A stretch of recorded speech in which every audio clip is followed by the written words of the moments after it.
Many years ago, high on a mountain, there lived a family named Wright. They had many cousins whose names were also Wright. Every Christmas, the clan gathered to have a party, and no one was left out. Sally Wright was in charge of the guest list, and she left nothing to chance. This party was planned and things had to be just right. Mary Wright had left home early to do her shopping, but left her gift list at home. Now, this created a problem, right? From the start for her. John Wright had gone to cut a tree for the big affair. It had to be the right size to stand on the left side of the fireplace. The decorations were ready and waiting. Mother Wright was in charge of the kitchen, and everyone had to bring the right food to fit the menu, and no one left home without their share. There were children by the score who played right in the middle of the floor and left toys everywhere. Now, it wouldn't be really festive if they had no Santa Claus. So, Charles Wright had his wife, Jeanine Wright, make him a Santa suit. She put 2 pockets on the right side and 1 on the left.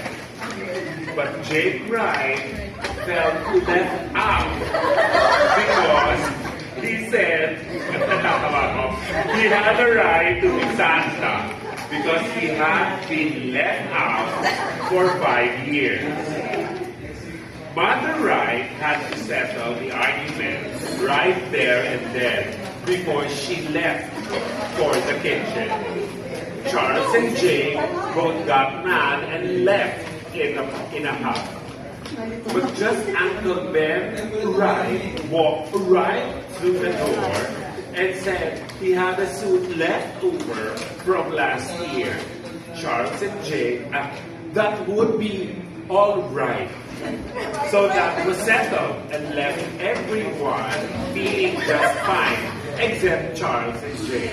But they soon realized that Christmas spirit should prevail, so they marched right back into the house. Tommy Wright, on the right side of the mountain, left his snowshoes at home, so he was late reaching the party at the right time. But he was still able to help wrap the gifts, which were placed on the right side of the fireplace and on the left side of the tree. Every Wright in the country was right. Why? On time, dressed in their Sunday best. They gathered round the table. Each woman had a man on her right and also on her left.